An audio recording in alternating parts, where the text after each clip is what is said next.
Lindsay, my ever keen listener of Real Side Dreams' sister, entered the living room, and she wasn't very amused. I had laid a trap in the very doorway she had entered.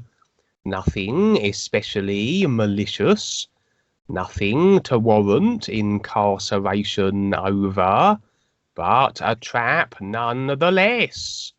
A little juvenile mayhap, but I had perched a rubber spider above the door frame, that when the door be opened, down would descend the rubber arachnid, with its oversized, cartoon, boggled-eyed expression, and dangle and bounce about on an elastic web. It had made Lindsay jump a little, and this was the explanation for her distinct lack of amusement. She demanded the reason for my nonsense, and I would explain how I was inventively setting the theme for the evening's dream recounting. Evidently, the first dream would be boasting spiders, and I wanted to prepare Lindsay for the recounting, acclimatise her for it, psychologically settle her in, as it were, knowing that spiders didn't feature amongst the list of creatures she held in high regard. A little shock incorporating a spider, and the dream to follow would be less shudder-inducing, and, to be fair, the rubber spider was of such a ludicrous design it wouldn't have even put the frights up the smallest single-celled organism. Peter, my father, was again missing in action, in fact on a holiday, with Gwen, my mother, and older brother, and thus it was but I and my sister in the house this evening, and so my dream recounting would commence.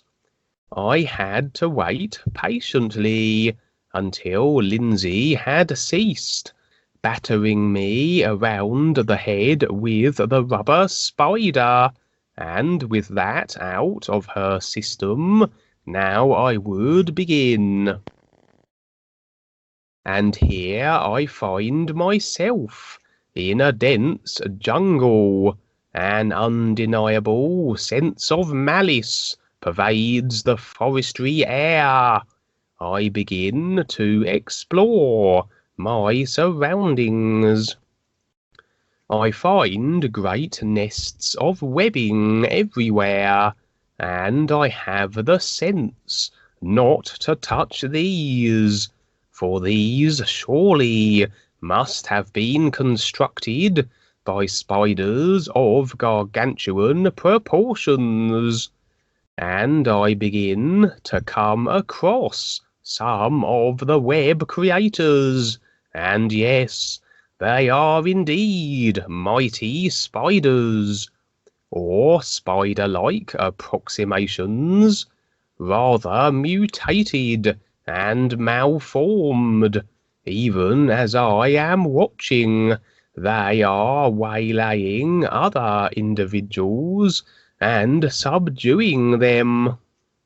At this point you would assume they would be eaten, or maybe bundled up in webbing for a snack at a later time, but the spiders seem to immobilize the individual to the ground beneath their hideous bulks, and proceed to merge with them. The victims seem to become one with the spiders, engulfed in their arachnid bodies, until quite the mess remains. The spiders seem the most contented with the outcome at this point. I wander further into the jungle and find a dilapidated house. I take refuge within. As it seems, I have drawn the attention of the spiders. Only now they seem to be in the form of oversized dogs, and I have quite the struggle keeping them out. Much like the spiders, I know not to let them make physical contact, as the impressions I have are that they will do just as the spiders did, a curious merging, and not for my benefit either. I successfully keep them at bay, then the dream ends. So I would say I am in some unsavoury area in the lower astral. It's interesting how spiders feature here. Firstly, I have many real-side encounters with spiders, or spider-like creatures, and all of them are rather aggressive, and seem to want to attack me. Lindsay felt I deserved it, in light of my pranks earlier, and rather hoped the next dream wouldn't be about a dinosaur. A rubber spider bouncing off the head was one thing. Assuring her that no dinosaurs were involved, or were about to spring out of a box of biscuits when Lindsay opened one, I proceeded to explain how even on the physical level, when I am in my, what I may call, in-between state, between sleep and wakefulness, where I encounter phenomena, I will often see curious spiders floating around my room, and generally in my direction. And if I snap into full waking on the physical, they are gone. But probably still there. Just my focus is now returned to the physical only, and they are beyond the range of my physical senses. At times like this, Lindsay wished I were beyond the range of her physical senses also. She was still grumbling over my rubber spider. Honestly, was the cell phone technology robbing people of senses of humour or so? The webbing would suggest tap linings, as snares and anything that bind tend to demonstrate this, so suggesting that the webbing I found in this astral area were tap lines, as a lot of the tap line insertion goes on the astral level.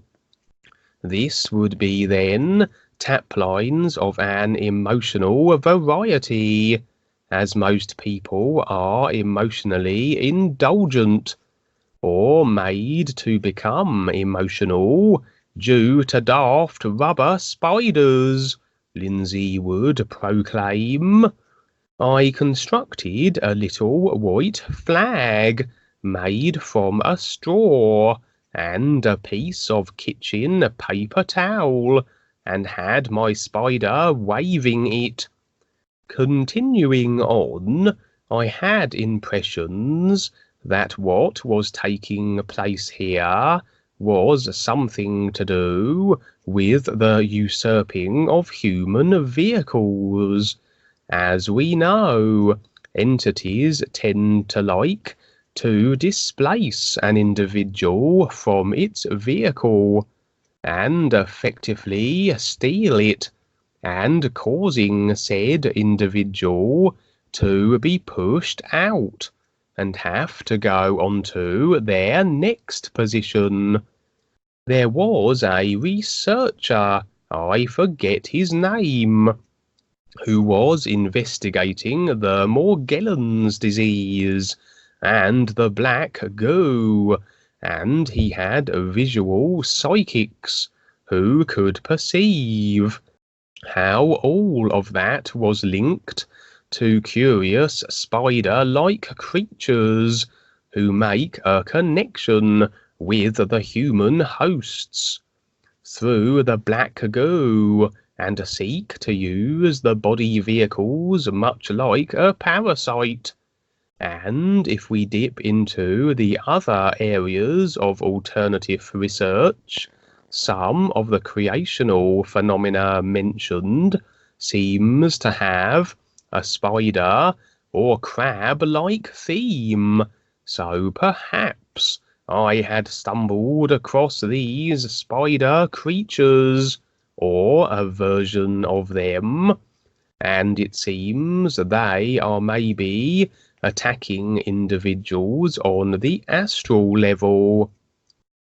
The webbing suggests that some agreement or emotional attachment may allow these spiders to latch onto their victims.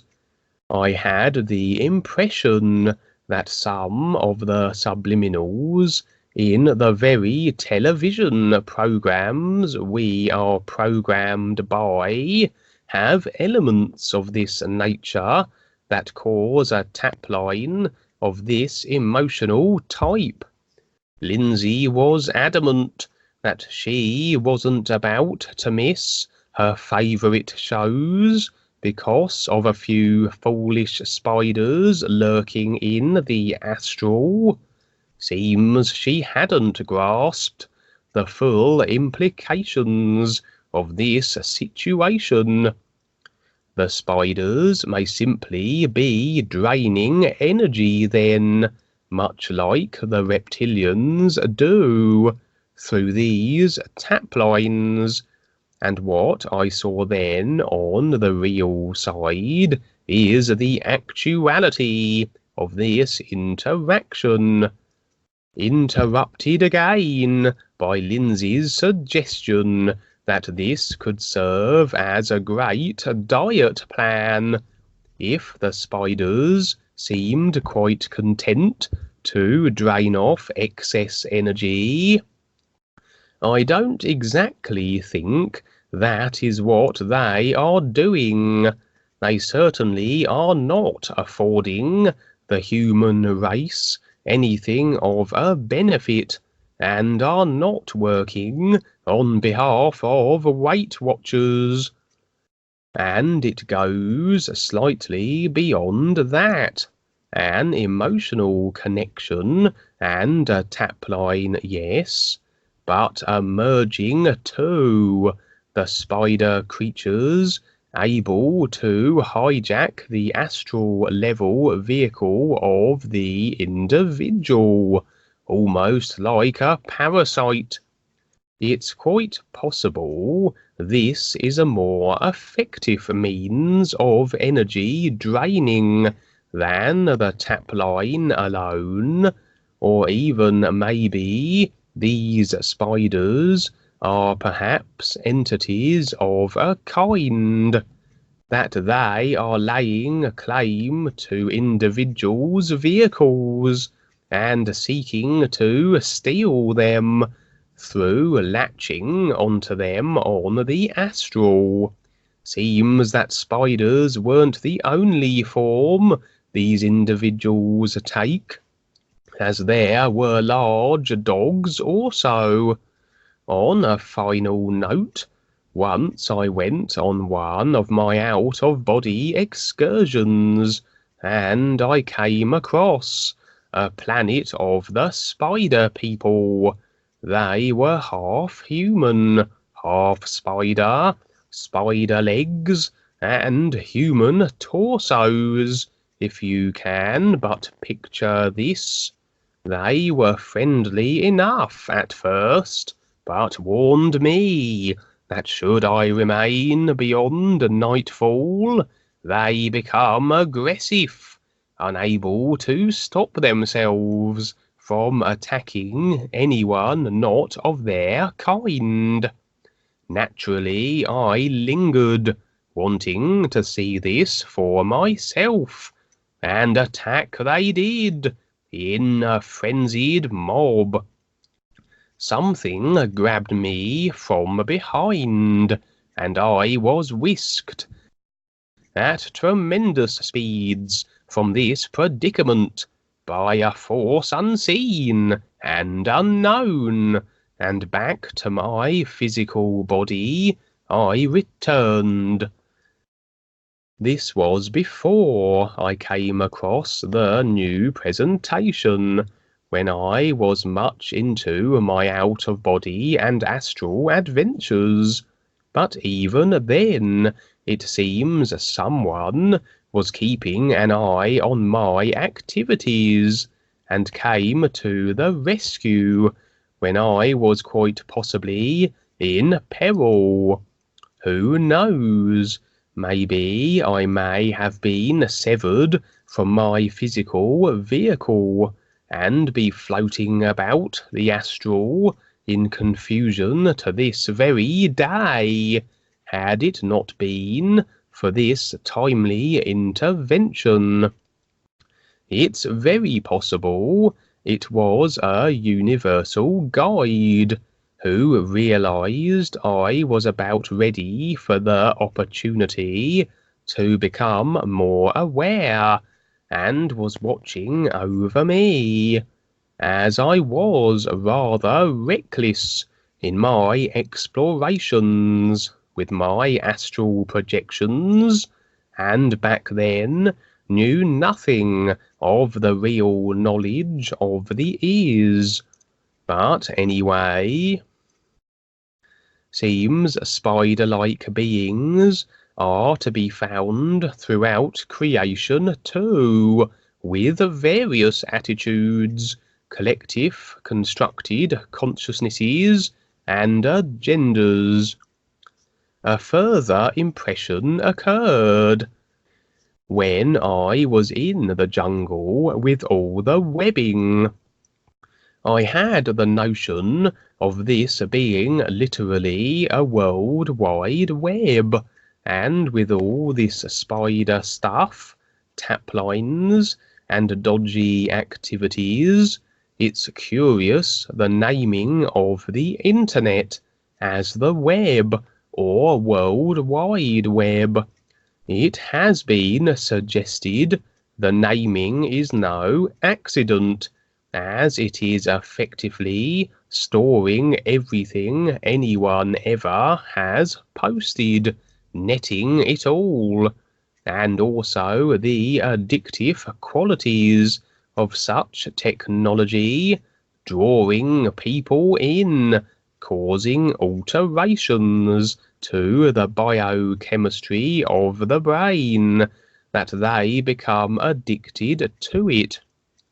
So definitely emotional attachments and tap lines there resultingly. A world wide web is a very appropriate term, the attachment to it causing restriction and resulting in cause and effect future lifetimes. Maybe the subliminals that allow the tap line to the spider beasts is somehow related to the internet. Maybe it's not so much through the television after all, and the term World Wide Web is not just referring to a restriction. So it seems not only the television provided a spider-related energy-draining scenario, but the internet did too. How was Lindsay supposed to catch the latest episode of EastEnders? On pondering the possibility of watching her shows while sitting in the confines of a bug-resistant mosquito-type net, it was apparent that she hadn't quite understood the particulars of how the astral level was involved, and not just the physical.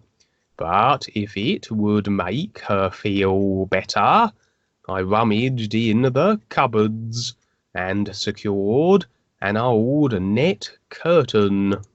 I would inquire of Lindsay if she liked to fly in her dreams. Seems she hadn't given it much consideration, and in her dreams she was more apt to traverse the landscapes and dream arenas by the standard method of walking. She pointed out that if most people have a tendency then to take to the skies in their dreams, all the more space on the ground for her. Not that most people may soar like birds in their dream worlds, so probably an equal balance of ground walkers and sky flyers. Maybe also people between the two options, those trying to fly and landing on their faces, or those trying to walk and finding themselves elevated as situations dictate. Lindsay drummed her fingers on the table as I went on one of my musings about all and everything related to flying on the real side. But there was a reason for my opening enquiry, because in my next dream experience, the opening scene would indeed include flying.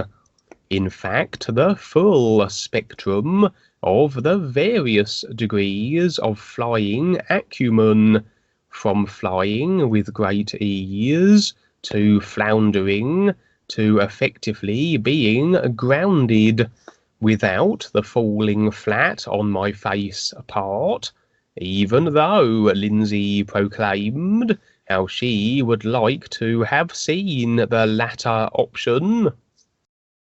So in this dream, I would find myself on the earth, and I decided to take to the skies, a little flying, to alleviate the boredoms of the planet and get above things. I flew here and there, all around the globe, was quite the sightseeing excursion from my elevated position. After a time, I would come to land in my very street. Night had fallen, and the sense of something brewing in the air. Then lights began to manifest in the skies above. As I watched, they would become larger, and now I was witness to quite the display, as all these spacecraft of various size, shape, and colour flitted about. Reactivating my flying ability, I thought I would join the spacecraft in the skies, but was rather dismayed as how my flying skill seemed to be diminishing by the moment. At first unable to reach the speeds of earlier, then unable to achieve the height either, until I was effectively grounded. In addition to this, the spacecrafts were dropping little packages. They would float down, and on landing and inspection turned out to be an assortment of cakes, donuts, and things of this nature. I ate a selection. They were most gratifying. Then the street took on a Christmas theme, exacted by the spacecrafts. Christmas trees and decorations abounded. Then I awoke. The UFOs in my street are quite a common dream of mine, although I hadn't had one for a while. Lindsay went into a diatribe about aliens and their intrusive probes. Apparently, she had done a little homework on the subject, but it transpired that the source of her alien probes in unmentionable places information had been South Park.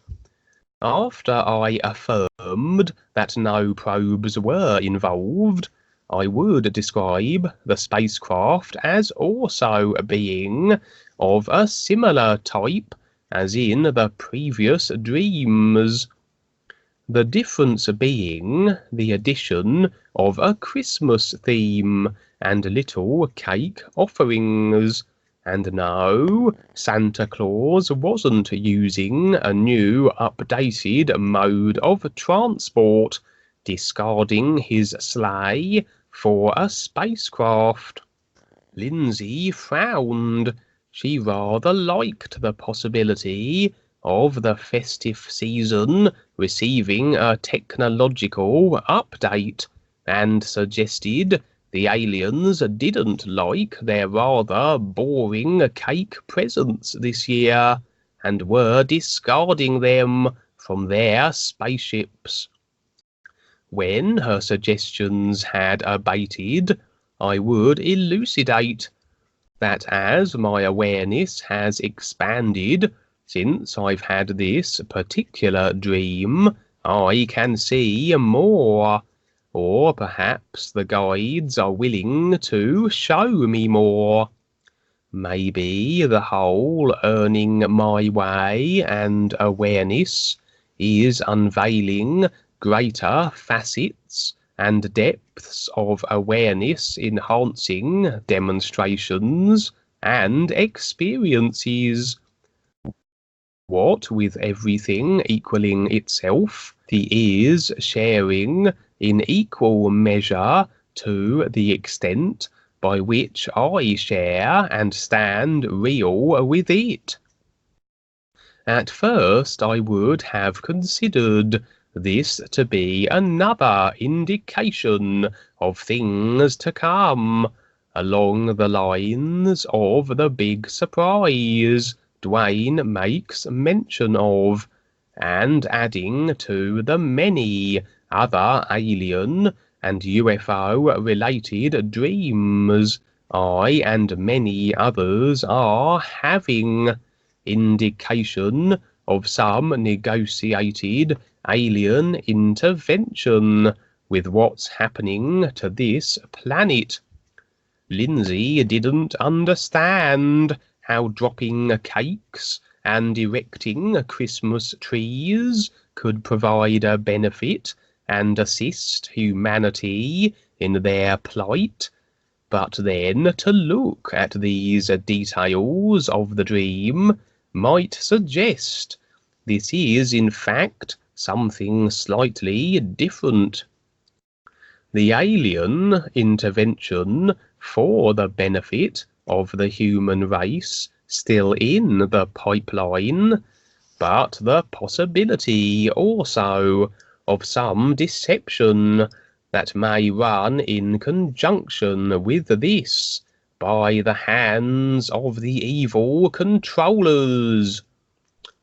Lindsay felt that dropping cakes on people surely was the ultimate indication of evil. A detectable element of sarcasm pervaded the dream-recounting filled air. I'm sure we've all heard of Project Bluebeam. Lindsay shook her head. Clearly she had not. And before any sardonic remark could be uttered, I swiftly explained.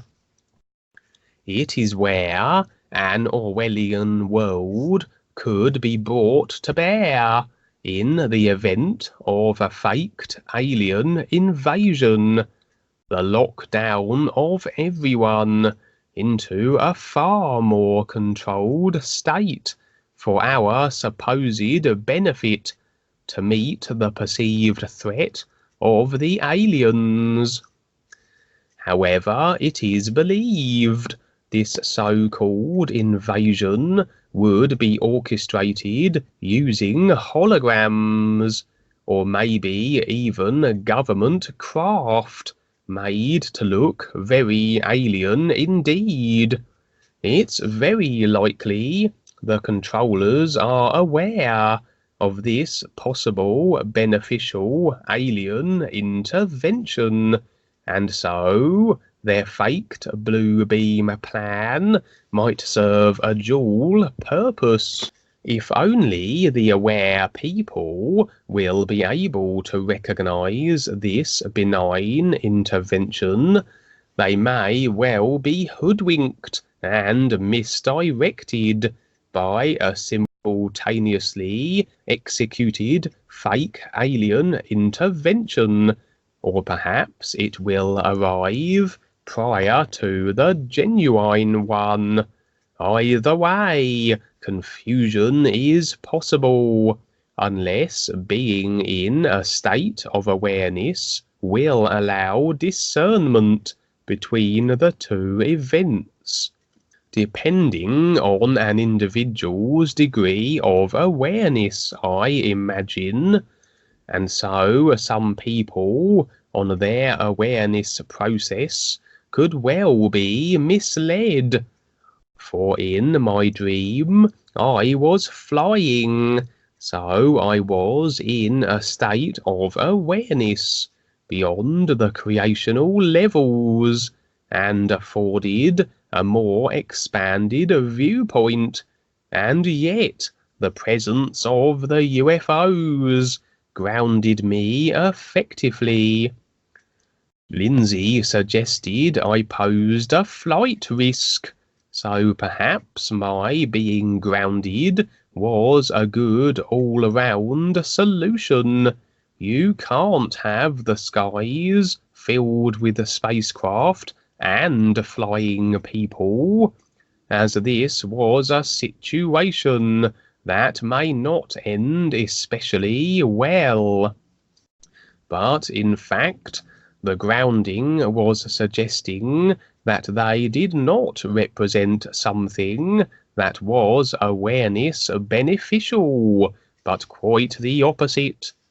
That they, in fact, were a restriction of a kind, potentially a faked alien force, masquerading as benefactors, with their intent and agenda being then in alignment with the controllers.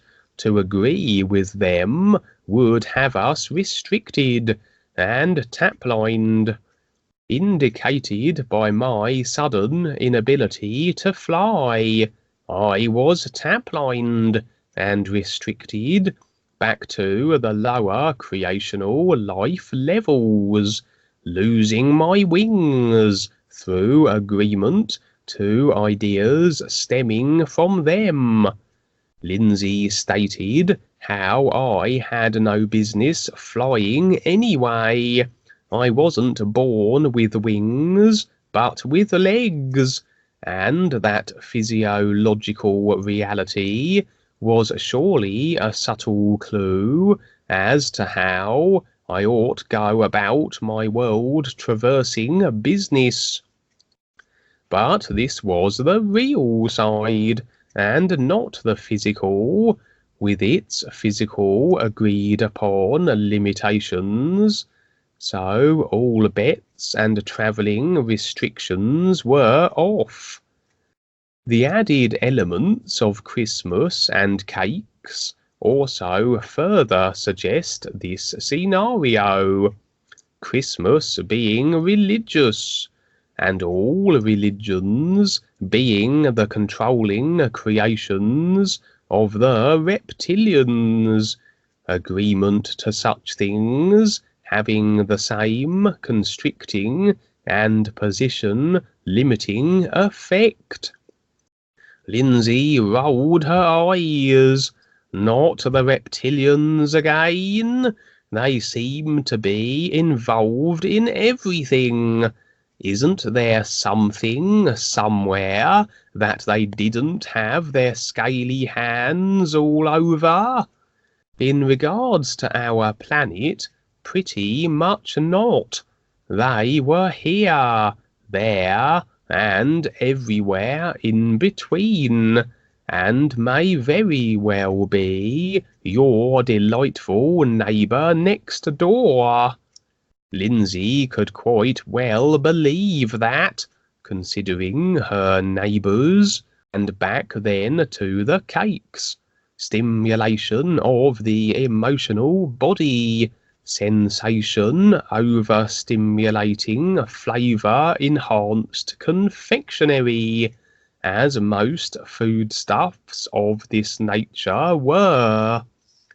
So it would suggest, quite possibly, that yes, we ought to be a little suspicious of alien interventions, if indeed the controllers are getting ready to launch one of their own, to net as many of the new friends as they can. For, as Dwayne was saying, there is that big surprise coming, but only for those who can recognize it and thus be a part of it. Theoretically, if we stand in our real awareness, we ought to be able to discern the fake aliens from the genuine, but we must be cautious to not get overwrought and excitable when the spacecraft turn up, as this will have us move into our personal selves and be unable to determine the authenticity of the aliens and their spacecraft. Lindsay reminded me of that movie, Independence Day, how all the people welcomed the aliens with signs on the roofs, and received less than an agreeable response. Being blasted with blue fire fit the category of disagreeable, it had to be said. But yes, the world controllers can see what Dwayne is doing and setting up on the real side. Not all of it, but certain things. They then take this information for their advantage, but we can do the same. They invented the internet to capture people and subliminally control them, but the new people and new friends use this distorted technology for a benefit, to share and present the ears. Everything has two sides, and it's learning to see what's taking place, and for the aware, they will be shown how to supersede technology altogether, because all technology and even the shows that Lindsay simply couldn't miss from the TV is a mistake. The world does operate on technology, so the plug can't just be pulled. Re-education is the key for those paying attention, but with the personal self being there, it can muddy the waters. So yes, the dark forces take anything beneficial and twist it, associate it with physical astral binding ideas and attachments, to the extent that things become a redundant reference, such as how they took the original reference is and presented the world with ices, and thus the is had to be re-referenced with more i's and more s's, so it was a clean and pure reference for the true reality once again. This is creation. This is how it is. It is for the risk-taker. But most people want to pretend it's not there, and that others will save the day and deal with it. But as we reveal this to the world, people have the choice to take a look at it or not. And if they don't, it gets worse. Just like a disregarded infection. Every moment we must step up and face it. We are all in the same life and in creation. To figure this out is huge, and for everything we do see, there's always a lot more that we don't. It's a huge journey, and we must have perseverance. It could take 1,000 years. Lindsay waved her hands dismissively as I mentioned this 1,000 years statement again, pointing out that my hair already was greying at the age of 41. What would I be by the time I was 400 or 600? A brain in a jar? Well, regardless, at the very least, I'd be featured in the Guinness Book of Records, or Ripley's Believe It or Not, my few moments of fame, and all that nonsense. As long as someone was on hand to polish and wipe the dust from my brain jar, Lindsay pointed out that a brain wouldn't have the eyeballs, and thus the physical senses that required a wiping of the brain jar to afford sight beyond it. True, but who wanted a dusty jar? I would recount one final dream, and this would be a validation of not only the existence of nanobots, but the purpose they serve, and indeed how they are intended to serve as a further control mechanism for the ever-bombarded human race.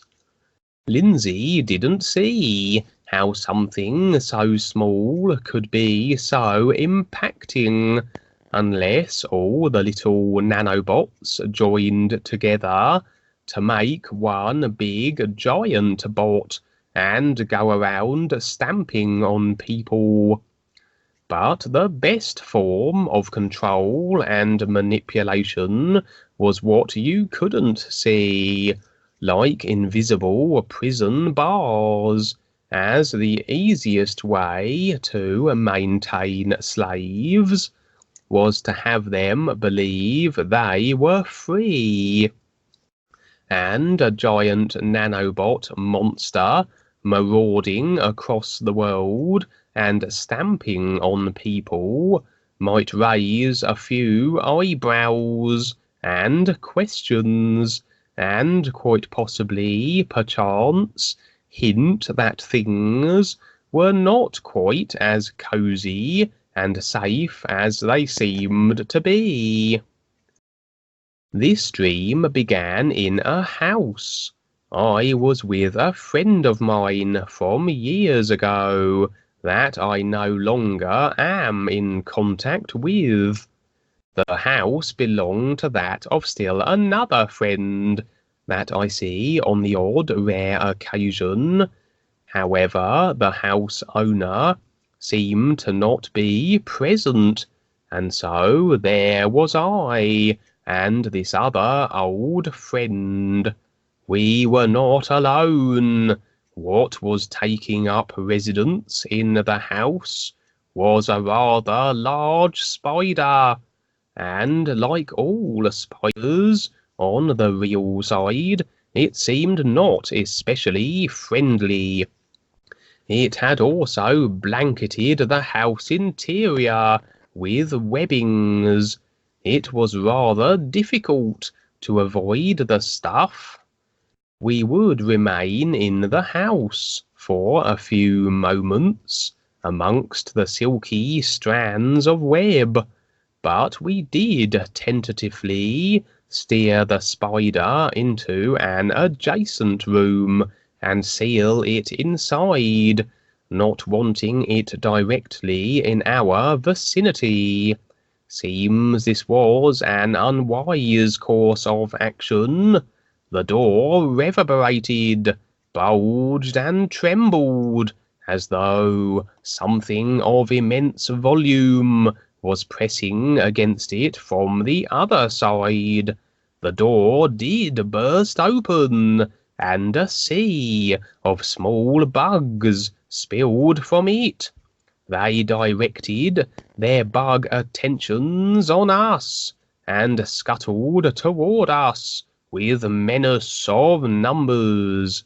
We fled the house, and ran down the street, but alas, the bugs were rather swift, and it was evident we wouldn't get far. Resigned to my fate, I would stop, and the bugs swarmed over me. My friend was ahead, a swifter runner than I, but I imagine he didn't make it much further. I half expected to be eaten, or stripped of my flesh, or something equally as macabre. But if the real side experiences have taught me anything, it is this: never assume. I was suddenly in an automatic objective view, standing as though outside of my body, observing from a position beyond it. It was from here that I would regard the next scene. My vehicle was not destroyed.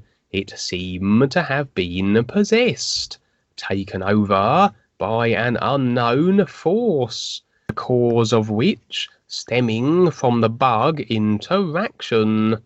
I had absolutely no control of it, and I floated about in my detached awareness back to the house where this all began.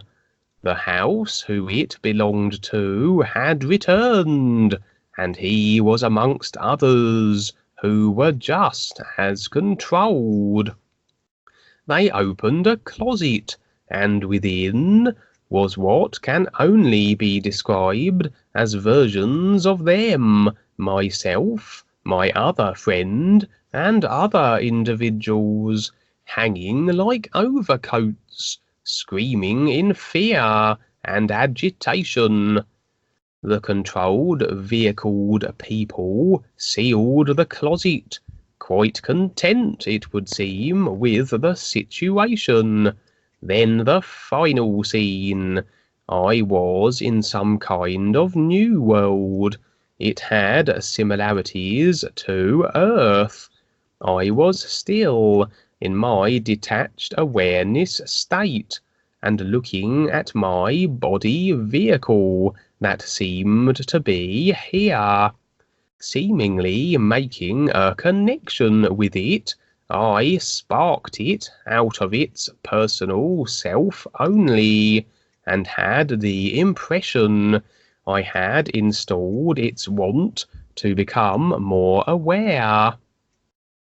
I had a flash of many years of time in this place, and how this personal self here would go about seeking answers, unveiling the secrets of the world it now found itself in, and ultimately recognize the real intent, and go about the process of becoming more aware. Lindsay asked if I'd neglected to mention a part of the dream. Where were the nanobots I had mentioned earlier? Seemed the dream was filled again with spiders and creepy crawlies only. So again, yes, there is this spider theme that runs through many of my real side dreams of late. In the initial dream, I had put forward the possibility of these spiders as astral entities of a kind, hijacking human vehicles. So perhaps this is along the same lines, as we would find a spider nestled in the house of a friend. Lindsay knew this old friend of which I spoke, and a spider would feel right at home there. There was probably more wildlife and critters in that house than any jungle. The house represented his personal created consciousness on the real side, but with a resident spider, so suggesting his vehicle was hijacked, or at least being parasitized, energy usurped by this creature, with all the webbing indicating extreme levels of tap lining, as this individual has no interest beyond the personal self. He will be extremely tap-lined, but a few more added on top, via an agreement with this strange spider creature. On the other dream, I had suggested the agreement is secured subliminally through the internet.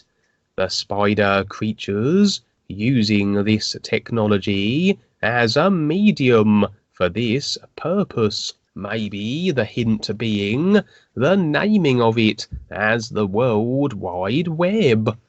The fact the house was vacant suggests the vehicle stealing is complete. The individual whose vehicle it was has now passed on, and the door open was an invitation, and quite possibly a trap. Maybe the spider creatures can latch onto others through presumed friendship. An infection spread by trust, for with trust and emotional attachment there are tap lines.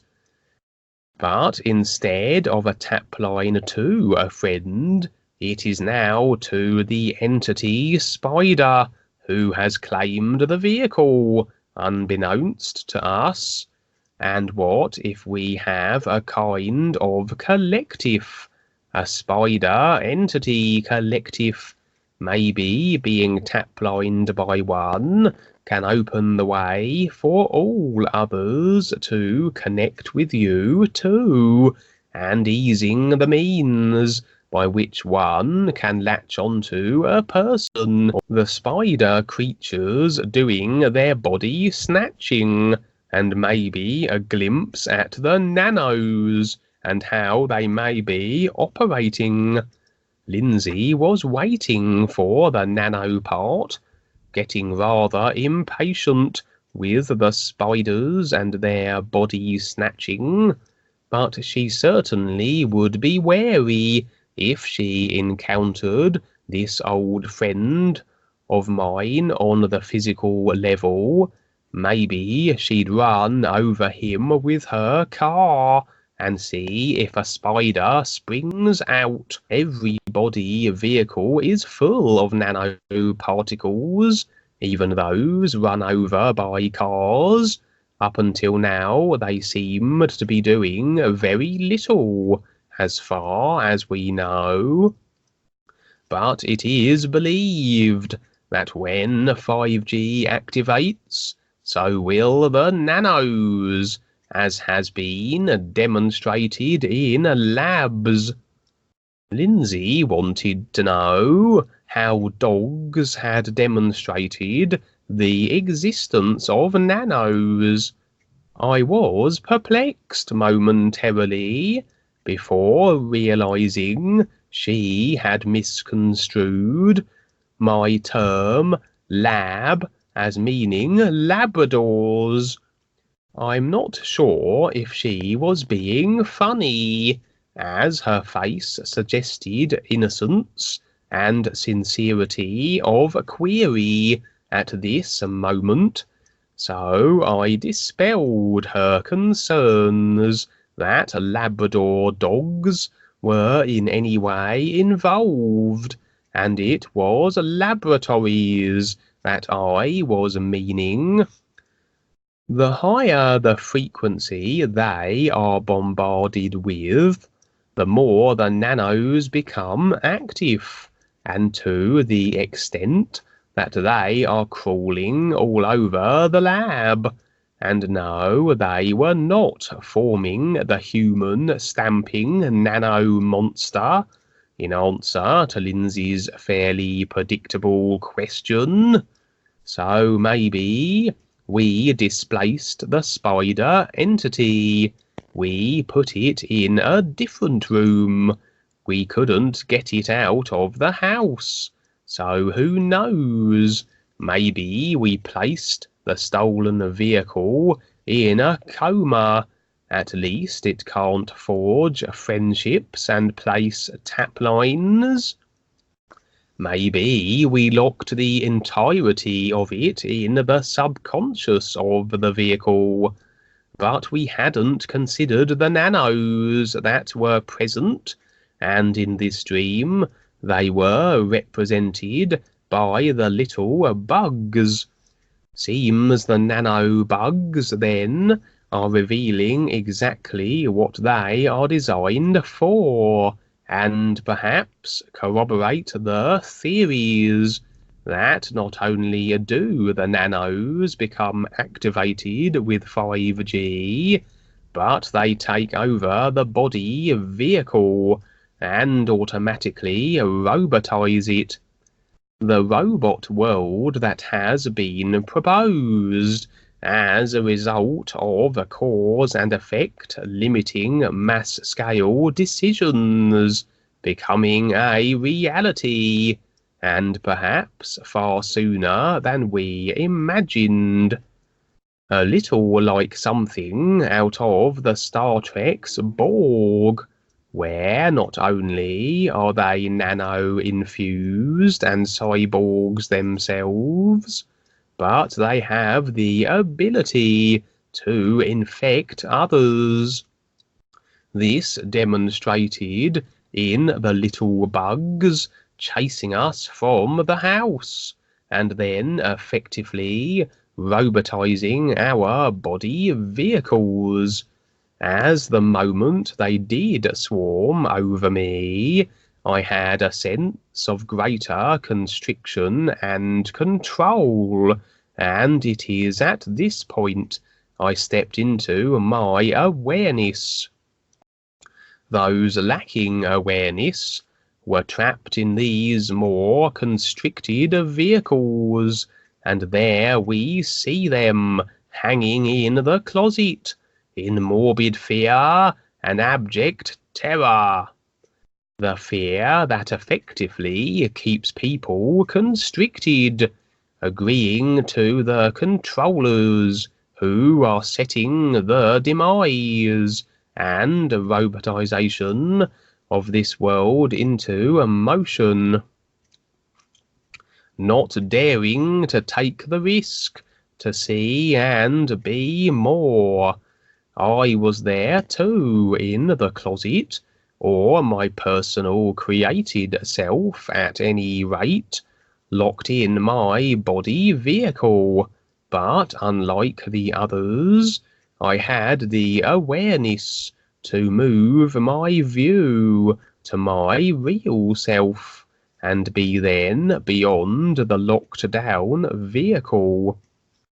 The final part may well confirm another proposed theory.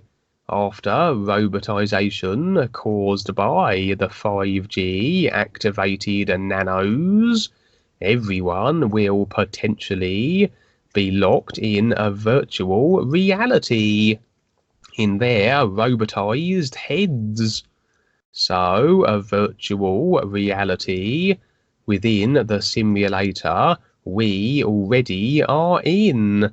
And here we see how, despite having knowledge of the is now, we may not necessarily have it in future lifetimes if we decide to return. For we may well return into a robotic world, but it may not seem robotic.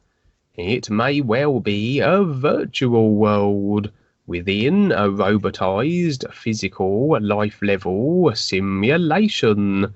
So in essence, twice removed from the real universes of the true reality.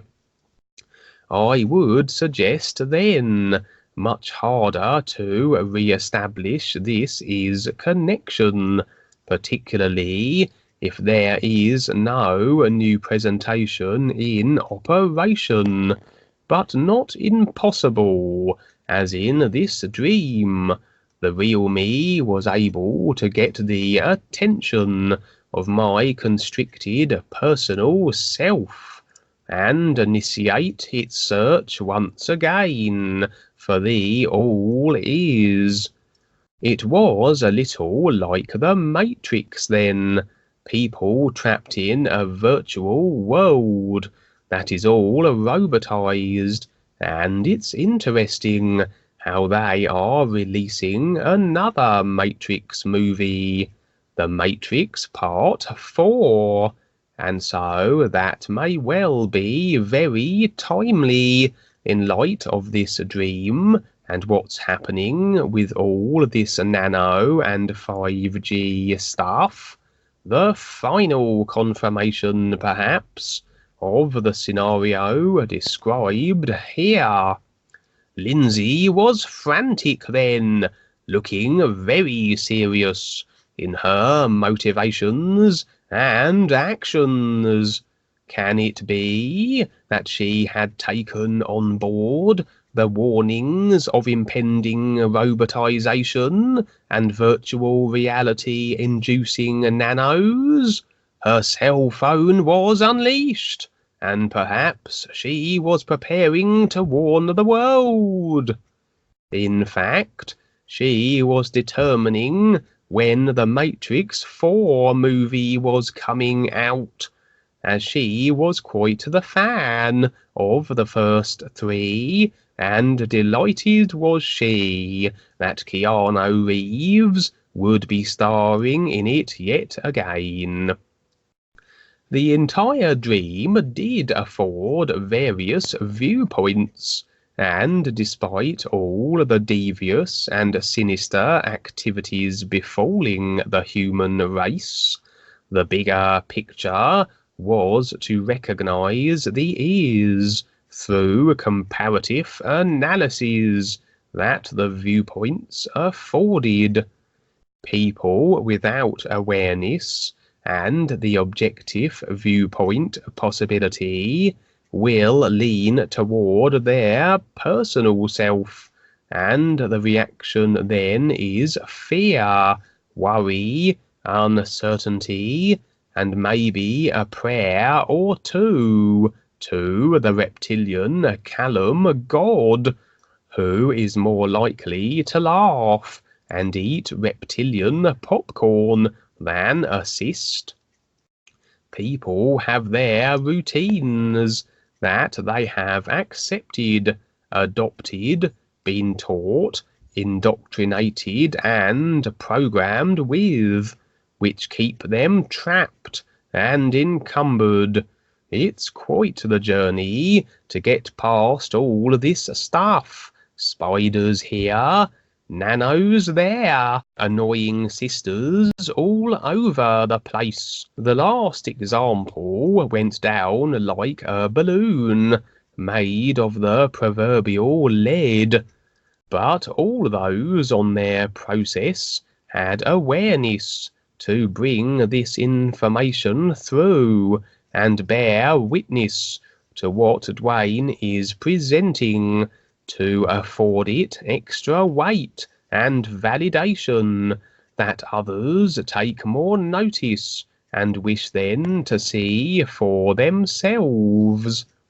Going back to the previous dream, where Lindsay suggested I might wind up as a brain in a jar if I intended to live 1,000 years, was maybe not such a bad thing, as far as she was concerned, a brain would lack a mouth by which to utter forth cheeky statements. Well, who knew how things would unfold? It was all based on created ideas, agreement to them, and then the experience collectively shared by those agreeing. Hopefully then, the human race wouldn't agree to the notion that the only way an individual can make it to the 1,000-year benchmark would be to adopt a suitable jar for housing just the brain. But then there would be less space for nanobots to inhabit the vehicle if it consisted of just a brain, Lindsay remarked, as I closed my dream journal, particularly my brain, as there would be barely enough room inside for a single nanochip, let alone a nanobot.